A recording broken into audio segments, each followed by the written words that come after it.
चलिए शुरू करते हैं। চলো এখন এটা সঙ্গম ঘাটের দিকে ঢুকতেছি আমরা। সামনে আছে সঙ্গম ঘাট, ওই দূরে দেখা যাচ্ছে। বেশিরভাগই ফাঁকা হয়ে গেছে, এই সাইডটা পুরোটাই ফাঁকা।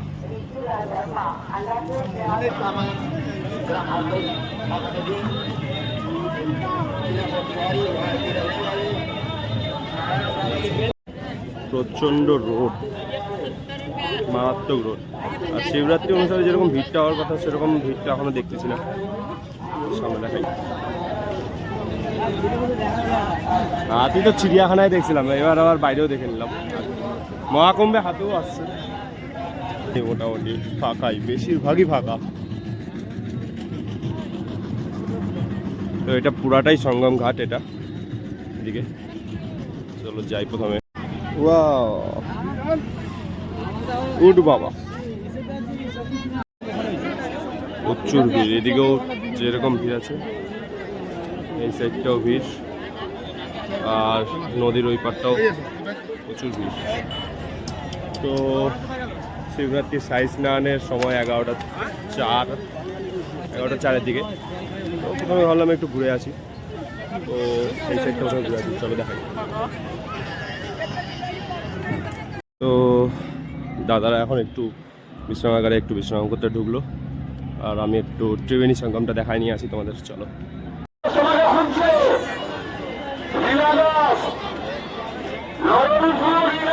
তো এই হচ্ছে মেন সঙ্গম ঘাট, আর এই জায়গাটাতেই বেশি ভিড় ছিল।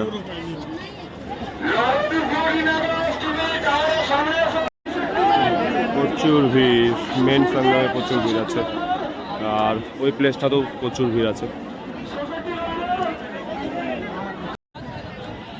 তো গাইস, 144 বছর পর মহাকুম্ভ হচ্ছে প্রয়াগরাজে, আর সেই মহাকুম্ভের সাক্ষী আমরাও হতে এসেছি। দেখো, কুম্ভে যদি কেউ এই ভাবনা নিয়ে আসে যে পাপ ঘুরতে আসবে, তাহলে ভুল। তাহলে তার জন্য আমরা ওইদিকে আমাদের গঙ্গা মাও আছে, গঙ্গা নদী ফারাক্কায়, সেখানেও করতে পারি। মহাকুম্ভে আসতাম না। মহাকুম্ভে এসেছি এই জন্যই যে এই মহাকুম্ভের 144 বছর মহাকুম্ভ আর জীবনে আমরা পাবো না, আমাদের পরের প্রজন্মও পাবে না, এবং তার পরের প্রজন্ম হয়তো বা পেতে পারে, তাও ঠিকঠাক নাই। সেটাই জন্যই মহাকুম্ভে আমাদের আসা। একটা যেটা ব্যাপার হচ্ছে, কুম্ভ হচ্ছে 3 প্রকার, যেমন অর্ধকুম্ভ, পূর্ণকুম্ভ আর মহাকুম্ভ। অর্ধকুম্ভ যেমন প্রতি 6 বছর পরপরই অর্ধকুম্ভ হয়ে থাকে, আর পূর্ণকুম্ভ হচ্ছে প্রতি 12 বছর পরপর পূর্ণকুম্ভ হয়। আর 12 বছর পরপর পূর্ণকুম্ভের পর 144 বছর পর হচ্ছে এই মহাকুম্ভ আয়োজিত হয়। আর সেটা হচ্ছে জাস্ট খালি প্রয়াগরাজই হয়ে থাকে, যেহেতু প্রয়াগরাজে বিশাল বড় জায়গা আছে, সেজন্য মহাকুম্ভ প্রয়াগরাজে 144 বছর পর 2025-এ হচ্ছে, যেখানে আমরা এখন রয়েছি। আর সত্যি বলতে গেলে এই মহাকুম্ভের ভাগে আমরা নাম লেখাতে পারি, খুব খুশি। কেননা হচ্ছে আমরা আমাদের এই প্রজন্মটা যারা হচ্ছে বলতে গেলে সব কিছুই দেখলাম, মহামারী, তারপরে বন্যা, তারপরে 2 দেশের যুদ্ধ, রাশিয়া ইউক্রেন, প্লাস এদিকে সাঁওতাল বিদ্রোহ, সব কিছুই দেখলাম, এবং তার সাথে মহাকুম্ভটাও দেখতেছি। সত্যি আমরা খুব ভাগ্যবশত আমরা এই কলিযুগের এই প্রজন্মটাতে জন্ম নিয়েছি। আমি তো খুব খুশি। বাকি 11:04 দিকে আছে, তো আমরাও সেই সাই স্নানটাই ধরবো, সেই জন্যই আমরা অপেক্ষা করতেছি। আর বাকিরা সবাই টেন্টের দিকে রয়েছে। দেখি কতটা কি হচ্ছে। ভিড় তো ত্রিবেণী সঙ্গমের দিকে দেখালামই, ভিড়টা ত্রিবেণী সঙ্গমের দিকেই বেশি ভিড় আছে, আর ওই সাইডটাতে হালকা করে আছে, বেশি ভিড় নাই। তো ভাবছি ওই সাইডটাতেই করবো।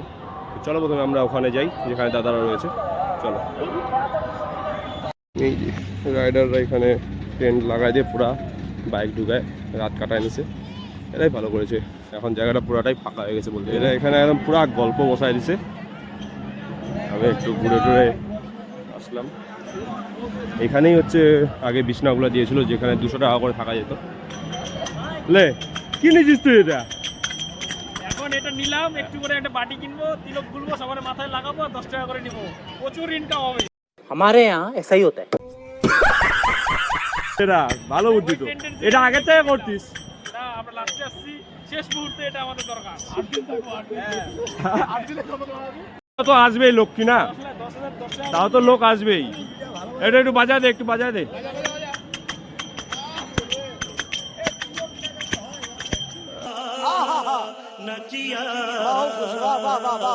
ও সেরা, তুই কি তাহলে কাশি বাবা নাকি কি কোনো বাবা হবি? করতাল বাবা, না করতাল। তাহলে তাহলে আমরাও এখানে আখাড়া খুলে দিই, চল। ভালো কথা বলছি, করতাল বাবা ইয়ে করে দে।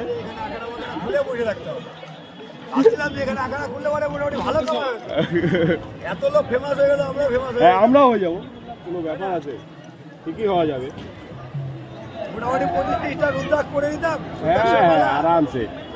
আইআইটি বাবা যখন ইয়ে হয়ে গেল তাহলে আর কি না রে, কি বলিস? হ্যাঁ, বাস। চলো, সময় হয়ে গেছে, শাহী স্নান শুরু হয়ে যাবে এক্ষুনি। তো এই প্লেসটাতেই করবো, দেখাই, এই জায়গাটাতেই করবো। এই জায়গাটাতেও ফাঁকা টাকা আছে একটু। 111 নম্বর পোল আছে, ওই যে ওইদিকে যাওয়া যাবে, অনেকটা যাইতে পারতেছি তো। চলো,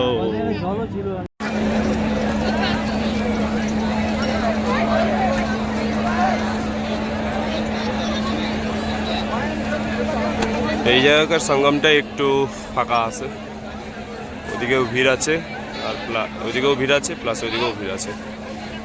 এই জায়গাটা একটু ফাঁকা আছে। চল, এই চল তাহলে স্নান করে চলো, ডুবকি মারে আছি। চলো, চশমা নিয়ে যাবি নাকি তুই? চলো, হর হর মহাদেব, হর হর মহাদেব, জয়। একটু দেখা দে,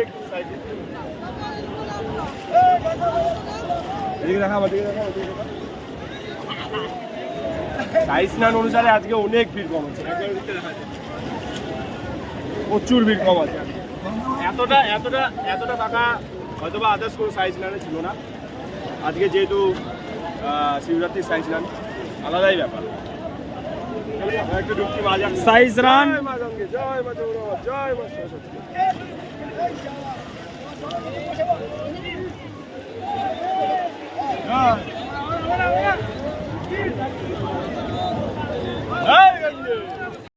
আয় চ, একসাথে একটা ডুবকি মারি, আয়। হ্যাঁ, কেন তুই কি বসে বসে চিল করবি?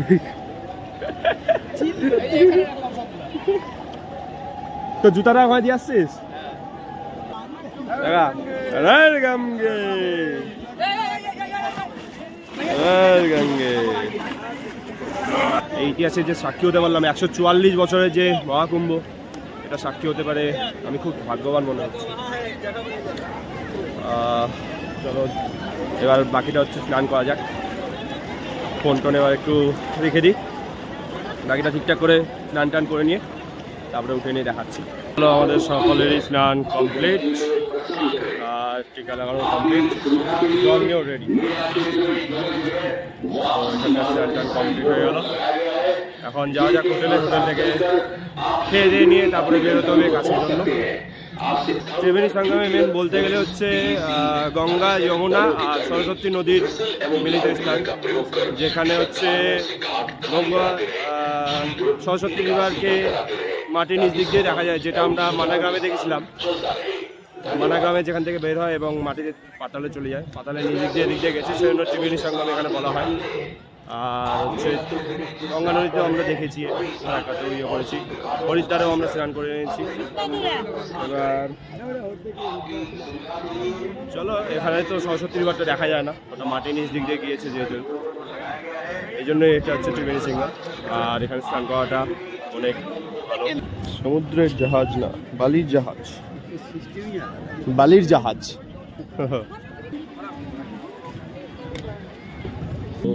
মেলা তো ঘোরার মতো আর সেরকম কিছু নাই, যেহেতু মেলা অবভিয়াসলি শেষ হয়ে গেছে, কিছুই নেই, সব কিছু উঠে গেছে। এখন এগুলা নিয়ে রুমেই যাওয়া যাক, চলো। कुंभ के मेले में हम लोग खो गए, कौन सी दिख से आए थे पता ही नहीं चल रहा है। চলো এবার তাহলে কুম্ভের মেলা থেকে বার হওয়া যাক। আর যেই কাহিনিটা আমি বলতে চাইলাম সেটা রুমে গিয়ে বলছি। এখন যা অবস্থা হয়ে আছে এখন বলা যাচ্ছে না, রুমে গিয়ে বলছি, চলো।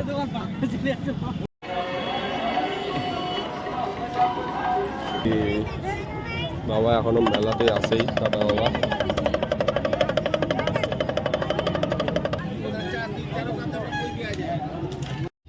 হে গাইস, তো ফাইনালি এখন রুমে এসে নিয়ে কিছু খেলাম, খেয়ে দিয়ে নিয়ে এখন একটু ফাঁকা হয়ে গেল। আর মানে প্রচণ্ড রোদ, যে রোদে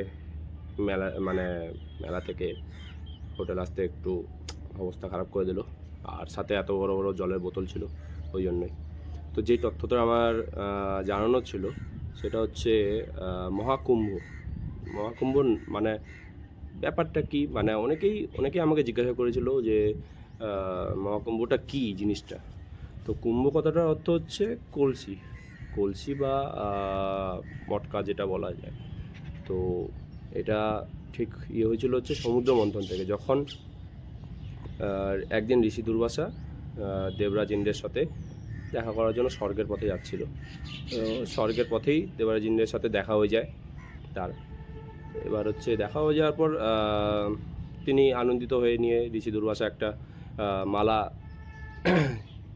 দেবরাজ ইন্দ্রকে দিয়েছিল। তো তিনি সেটাকে এবার তার যে প্রিয় ঐরাবতকে দিয়ে দেয়। তো এবার সে তো একটা অবলা জীব, সে বুঝে না যে সেই মালাটার কি গুণ আছে বা কি নাই। তো সেটা সে ছিঁড়ে দিয়ে সঙ্গে সঙ্গে পায়ে নিচে ফেলে সেটাকে অপমান করে। তো ঋষি দুর্বাসা সেটা অপমানিত হয় সেটাতে।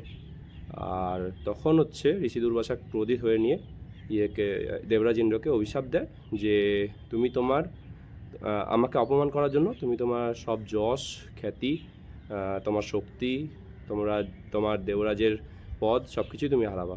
তো তারপরেই অসুর সংগ্রাম শুরু হয়।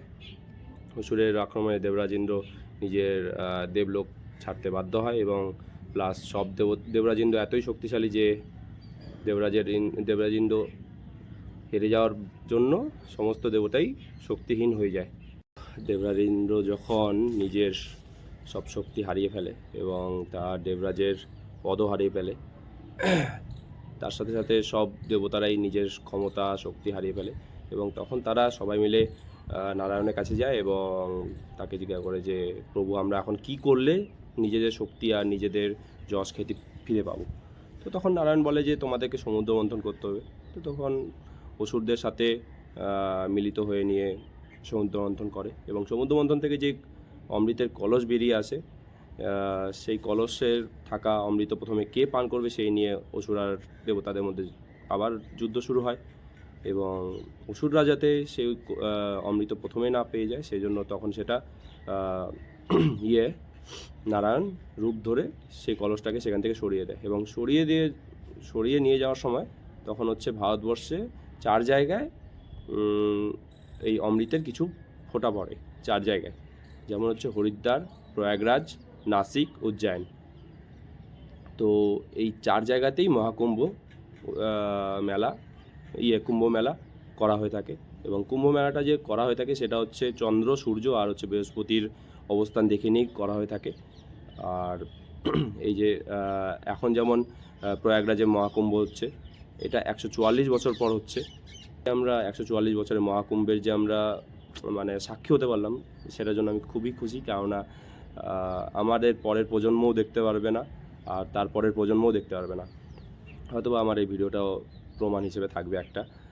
আর হচ্ছে নেক্সট যেমন মহাকুম্ভ আসবে 2189 হাইস্ট, হয়তোবা এরকমই কিছু, যেহেতু 144 বছর পর এরকমই অবস্থায় আসবে। তো এই ছিল হচ্ছে তথ্য, যেটার জন্য হচ্ছে কুম্ভ মেলা হয়ে থাকে।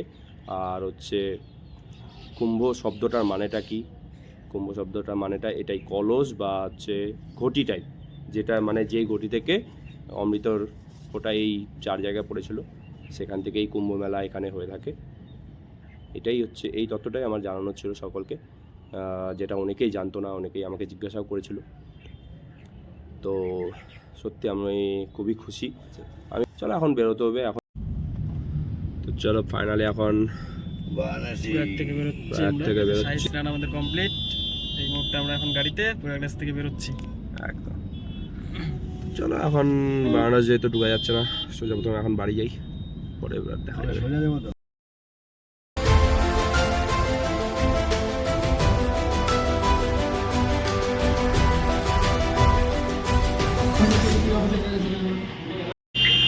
তো চলো এখন আমাদের খাওয়া দাওয়া হয়ে গেল, এখন 5:45 বাজে, বেরোতে হবে। ভাত টাত যেহেতু সকালবেলা খাওয়া হয়নি কিছু, ওই জন্য খেয়ে নিলাম। এখন একদম পুরো গাড়ি ভাগাতে হবে, কালকের মধ্যে বাড়ি ঢুকতে হবে সকালে কি দুপুরের মধ্যে ঢুকে যাবো।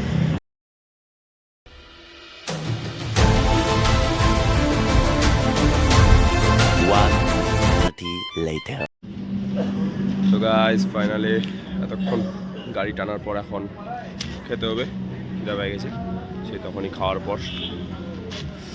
এখন বাজে হচ্ছে 9:45টার মতো, তারপরে এখান থেকে খেয়ে নিয়ে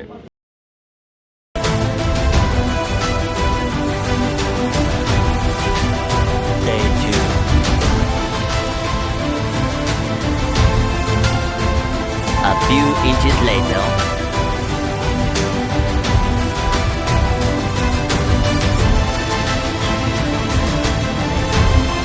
ফাইনালি এখন 10টার দিকে আমরা রায়গঞ্জ ঢুকলাম, ঢুকে নিয়ে এখন রঞ্জনদাকে দুপার 4টে আসলাম বাড়ি যাবে বলে। জল নিবি আবার? জল নেবো না তো, বাড়ি গিয়ে আমি হেঁটে যাবো না। ওর জলগুলো আমাদের সবার জল ওই সেকেন্ড গাড়িতে থেকে গেছে, সেকেন্ড গাড়ি আলাদা দিক দিয়ে কেটে গেছে, ওই জন্যই দুপারে আসতে হলো সেই জলগুলো নিয়ে, তারপরে বাড়ি ঢুকবো একবারে। তো সে আসতেছে ওই দিক দিয়ে চা চলে, এখন আমরা একটু চাটা খাইনি, চা খাইতে নিয়ে তারপরে ফ্রেশ ট্রেশ হতে বাড়ি যেতে হবে। চলো বাড়ি হচ্ছে রাস্তা, একটু টাটা করে দে, আরেকবার বলে দে পরের ট্রিপ ফাইনালি কমপ্লিট। পরের ট্রিপে দেখা হচ্ছে নাকি?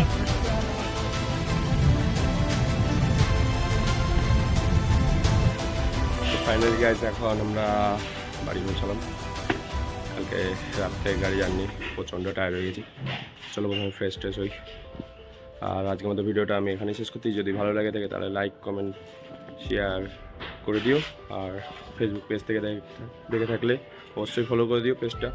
আর ইউটিউব চ্যানেল থেকে দেখে থাকলে সাবস্ক্রাইব বাটনটা প্রেস করে বেল আইকনটা ক্লিক করে দিও। চলো টাটা, দেখা হচ্ছে পরের নেক্সট ব্লগে। দেখতে থাকো, হাসতে থাকো, ট্রাভেল লেন্স।